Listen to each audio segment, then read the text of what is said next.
Okay, so I'm an electrician, and every electrician has got some linesman pliers. Klein, in particular, Klein linesman pliers, which is what these are. But there's different linesman pliers that Klein makes.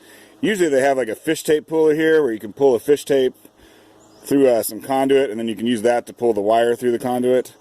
But this does not have the wire puller there, and they have different ones that have different little features here. But this one has a thread cleaner for 1/2-inch bolts and hardware and stuff like that. Kind of just screw it in there and see if we can. Yeah, you can see what it looks like there. Hopefully. And now, I'm an inside lineman. That's my license, which means basically you work on from the meter inside the building. But there's another license, which is outside lineman, and that's the people who work on the meter side towards all the utility stuff. And so, that's like a real lineman. Like, the little picture of little Klein logo has a picture of a guy up on a utility pole.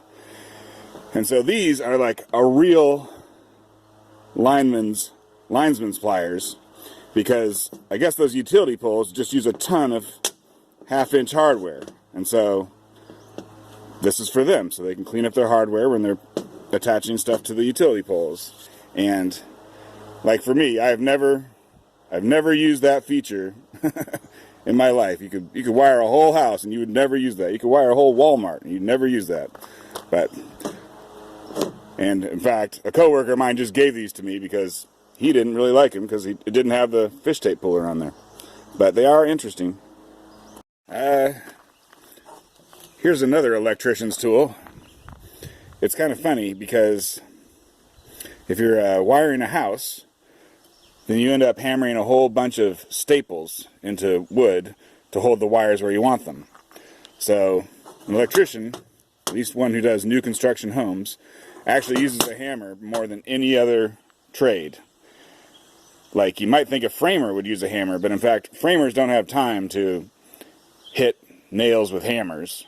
So they use a nail gun. I mean, they're putting in hundreds, thousands of nails a day, so they don't mess around with a hammer. So it's actually electricians who use the hammers. And I got the titanium one. I mean, I'm sure everyone's heard of these. It costs like $80. But I bought it because they're good if you have tendonitis. They have a different kind of shock. You want a wood handle and a titanium hammer, and it reduces tendonitis. So that's something to know. Then another electrical tool.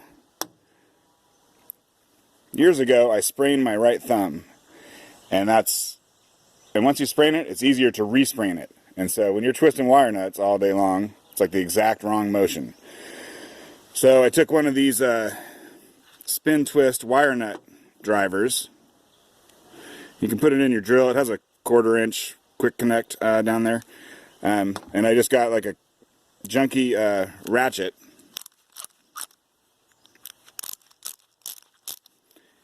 and I combined the two, and then that thing is great for putting wire nuts on there. I mean, you can really give them the business when you're holding this thing. And another thing is like sometimes like say you're putting a receptacle into a box or a switch or whatever, and maybe the box is too full of wires for you to easily get it in there. But you need to be able to push them in. And so one way to do it is to use the bottom of your hammer. Basically, you need something that's not metal so it won't mess up the insulation. So you can use that, or you probably already have, I already have this in my hand because I'm doing the wire nuts. And so this is just a soft thing that you can just push the wires into the box. And so it does wire nuts and it pushes wires. So I love that thing. Okay, let's talk about some tools here. So I got these 12-inch Knipex water pump pliers. They're awesome. They make a 20 or 22-inch Knipex water pump pliers, and they're just a beautiful sight to behold. But they cost like $100 or $150.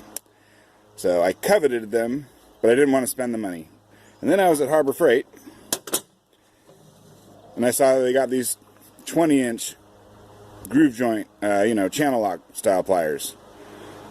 And they were like 20 bucks or something with the coupon. So I bought them. But for some reason, I mean, I have good luck with a lot of Harbor Freight stuff, but for some reason these are no good. I think the metal that the teeth are made out of is the problem. And anyways, they're huge. They don't work good. And then at a garage sale, I got these 16-inch channel lock pliers, and they work great. I mean, you can really give stuff the business with it. And I think it's basically the quality of the steel. And now the plastic handles, obviously something happened to them, and I'd like to fix them up a little bit, but I don't know how. I tried rubbing them with some acetone, which basically did nothing. So if anyone has a clue on how to fix those handles up and make them look a little better, please tell me in the comments. Okay, and here's a couple garage sale adjustable wrenches. Got the 18-inch Proto, and I got a big box of tools for like 25 bucks, including this thing. This thing is worth, I don't know, it costs like $100 new. It's obviously not new. And here's the 20-inch version of some old American-made version of it. I was thinking I might throw these on the wire wheel and see if they look any better.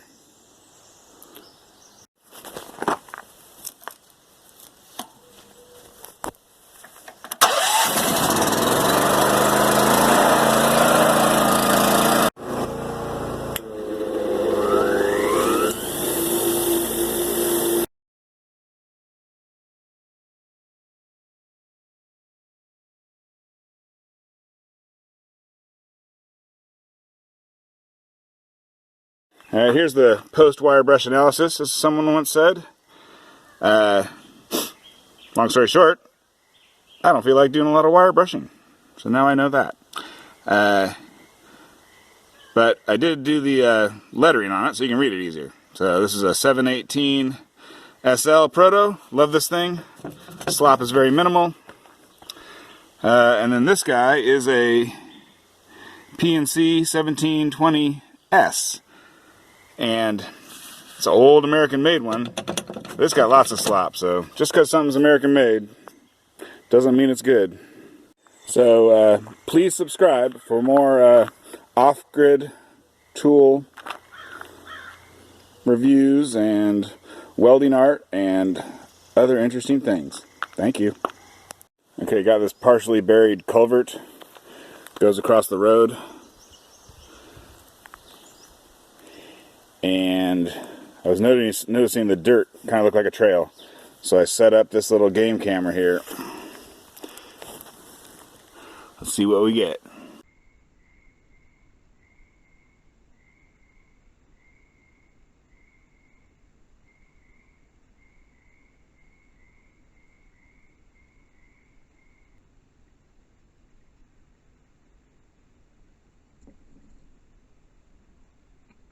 The game cam, I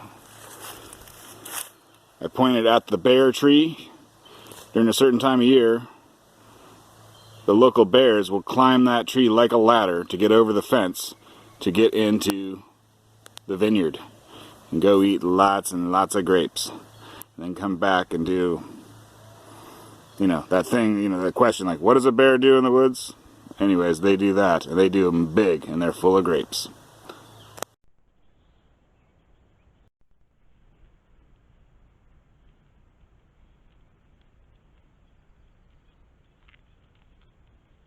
I don't know if this is the one, but there's like a mentally ill deer around here.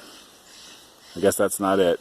But there's this deer around here that was like on its own without a mom when it was small. So something went wrong. I guess the mom must have passed away, and then somehow the brain of that deer got damaged, and like you could walk right up to it and it wouldn't run away. Like, you get like 10 feet away from it, it would start walking towards you. I used to have to get like out, I'd get like out a big piece of sheet metal roofing and a broom, and I would bang that, and it would still barely run away at all.